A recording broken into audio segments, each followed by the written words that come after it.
Hey, what's up, guys? This is T-Bone here. Welcome back to another episode of playing Legendary Game of Heroes. If you joined me for my stream yesterday, you would know that I managed to get a full team this time. And so what I wanted to do is talk about how to maximize the damage potential for the team that you have. And we're going to introduce a trick that I've known for a while, but I just never had a chance to really showcase it. Now, this is a shield trick that I didn't come up with it. I knew about it. So the credit goes to Fammy, who actually showcased this a lot in my network channel. And so you can definitely reach out and ask for more information as well. So credit goes to Fammy there. And so I'm talking about the shield trick, and I'm going to show you what it is. And also, before I continue, I just wanted to also call out that yesterday, if you joined me for my stream, you'll notice I wasn't wearing my glasses. I just recently got LASIK done, and so I'm still trying to get adjusted to everything like the lights and stuff, so my eyes still feel a little swollen. And so right now I'm wearing these Gunner's glasses. They actually do really help out a lot. And so in case you guys may be wondering, this is why I'm changing my glasses around. Anyways, let's go ahead and just talk about this setup first, and then I'm going to then show you how it works. So let's take a look at the team here. So this is the setup I have, and I'm going to be using two different setups, and one for solo boss in Crusade, and then the other for guild boss.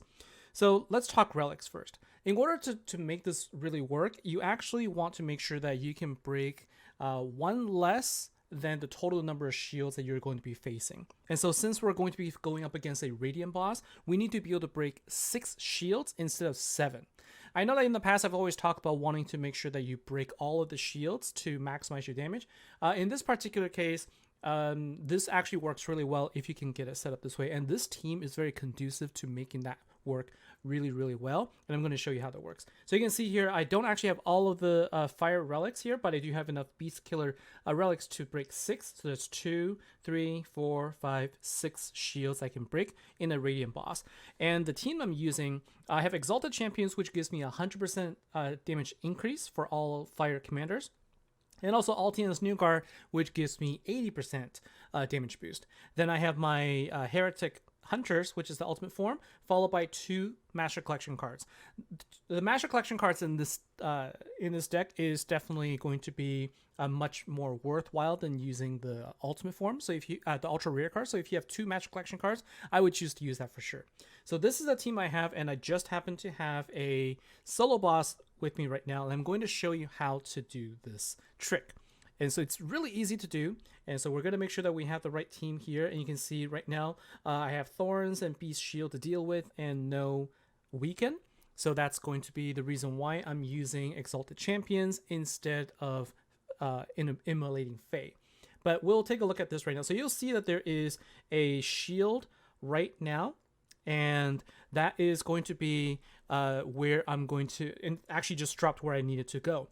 So I need the shield to be in this column or in this column. Okay, so that's where you want to drop your shields in. And if you can get it there, then you can just go ahead and activate everything. And I'm going to activate from right to left here. So after activating all of the battle skills, you'll notice that I have some gems here that are sort of isolated on the right and also on the bottom here. That is the trick. So if you can get those gems isolated, and then when you do a gem match, you can see how much damage I'm dealing there. 2 quadrillion for my ultimate form, and then over 1.5 and 1.4 for the other 2. Now I just barely missed the 500% ultra kill.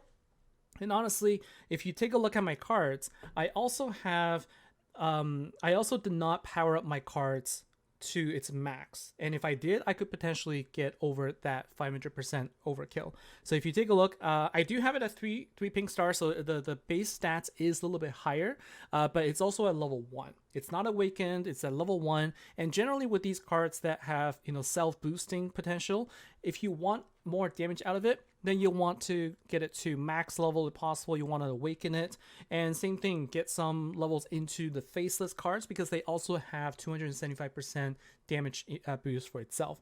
And so let's take a look at it again, right? So how did that work? And we're going to go against the guild boss this time, and guild boss has Weaken. And Weaken is going to be a problem if you use Exalted Champions, so you want to use Immolating Fae if you have it.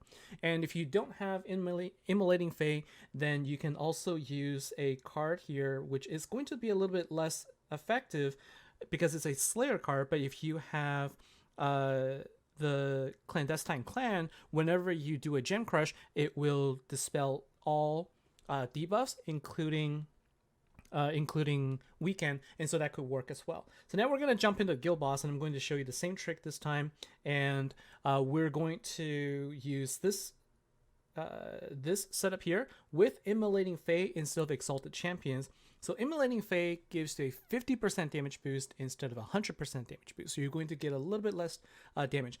And also a lot of people would say, like, you know, having that one shield in there, doesn't that reduce your total damage? And yes, it will. It actually does decrease your damage by about, I want to say with one shield, something around like 10%, 6%. I can't remember the exact number, but there is a slight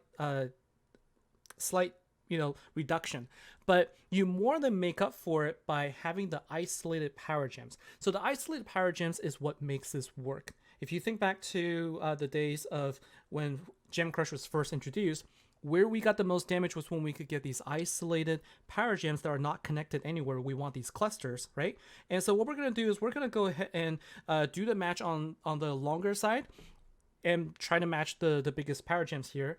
And then you'll see that, again, I was able to get 1.2 quadrillion on this particular setup here. And so, you know, really easy to get a lot of really high damage. And what I'm going to do right now is I'm going to show you the difference between having that shield and not having that shield. So what I'm going to do here is I'm actually going to go ahead and swap this out for a Beast Killer shield that is going to allow me to break all the shields. Okay, so this is going to allow me to break all of them. So now I don't actually have any shields to worry about. And what I will show you here is the difference in the damage output. Okay, so you saw earlier I was able to do with a single hit a little over 2 quadrillion there. And I could repeat that if I wanted to. So we're gonna go ahead and go up against a brand new boss, keeping the exact same setup so that I could dispel weaken. And also, you know, have 2 Master Collection cards. So with the 2 Master Collection cards plus the Event Ultimate Form, I'm able to upgrade my gems 6 times total. All right. And so now with Immolating Fate, what you want to do also is you want to charge it up and you want to activate it when you are hit by something. So in this case, I'm hit by weaken, so I'm going to go ahead and activate that. And then same thing, just going to activate from left to right. Now this time, because there's no shield, I'm not managing any of the shields around. I'm not moving anything. And so now what I'm doing is I'm going to try and do a gem match while trying to mimic that gem, that cluster effect. Okay. And so you can see here the damage output now for my ultimate form went down to 225 trillion. About 5 times less damage total than when I used the shield trick. And so it's not that it's impossible to get the same kind of damage output without the shield, without having that one shield there. It's just that having that one shield there makes it so much easier because you are forcing the gems to be isolated. And when you can do a small cluster gem match and then have like little clusters of big power gems that don't get matched up, you're going to increase your damage significantly that way. And so you can see here, I got a bunch of, power gem 13s, 14s, and 16s. Let's see how much damage we can do here. And even less, right? This is because all of the power gems are in a small cluster. In a single file, and there are other ways you could potentially do this. And a lot of times what people do is they will use different affinity power gems to try and break it up, but this ultimate form will convert all of those into red gems, and so you end up doing a full gem crush anyway. And so that full gem crush is the reason why our damage output is not as high as it could be. Okay, I know it's very counterintuitive, but by having a shield that cannot be gem crushed, and gets placed in column 3 and column 5, that is where you're going to have the biggest impact. And so we're going to show this one more time. I'm going to go ahead and bring this relic back in here. And now let's see a difference. Now that I put it back in, let's go ahead and go up against the guild boss one more time. And you saw that the first attack, okay, so I could have done a lot more because what I was doing before was basically just taking my time explaining everything. But it is possible with this setup without the shield for me to take down the boss as well in a single key attack if I'm quick enough. But each time that I'm attacking, I'm only doing, about 200 and 300 trillion for my ultimate form. And so it's a little bit, it takes a little bit longer. It's a little bit slower. Okay. And so it's something that I need to spend more time on. Whereas with this, I could take a little bit more time to just manage my shield. Okay. And so I'm not really concerned about anything. I'm just making sure that I move my shield into the right location. Now, right now, the shield is in column 2. You want it to be in column 3. Okay, you want to be in column 3, or you want to be in column 5. Column 3 on here, or this is column 5 there. Now that we have the shield in the right location, we're going to go ahead and activate everything again. Use Immolating Fate to dispel. Unfortunately, I actually used the wrong. I misclicked this, so then my ultimate form was activated last, but it didn't really matter that much. You can see that the damage output now went up to 1.3 quadrillion. Compared to 200, 196 that we're seeing. Anyway, so what I wanted to do in this particular video is to just to show you how it works. We're going to try this one last time with the event deck once again, just to show you how it all works out. For me, I find that the best combination is Immolating Fey, and now I could also, the question is also going to be should you use Altian's New Guard versus Exalted Champions? Given that Altian's New Guard just gives you 80% and that Exalted Champions gives you 100%. Well, I think that it can be interchangeable. What we're going to do is we can go ahead and swap it out and see. The difference between Exalted Champions and with Altian's New Guard is that Altian's New Guard gives Power Gem 6s, whereas Exalted Champions gives Power Gem 5. Let's do a test right now and see if that is going to make a difference. Okay, so you saw earlier we were able to do about 1.3 quadrillion for the boss here, against the boss. And so we're going to do this one more time, and we're going to simply do this. And we have our shield in column 5 right now. And then let's go ahead and activate everything. So you can see when I activate the ultimate form, it basically forces a full bore refresh, and then all of my power gems are isolated.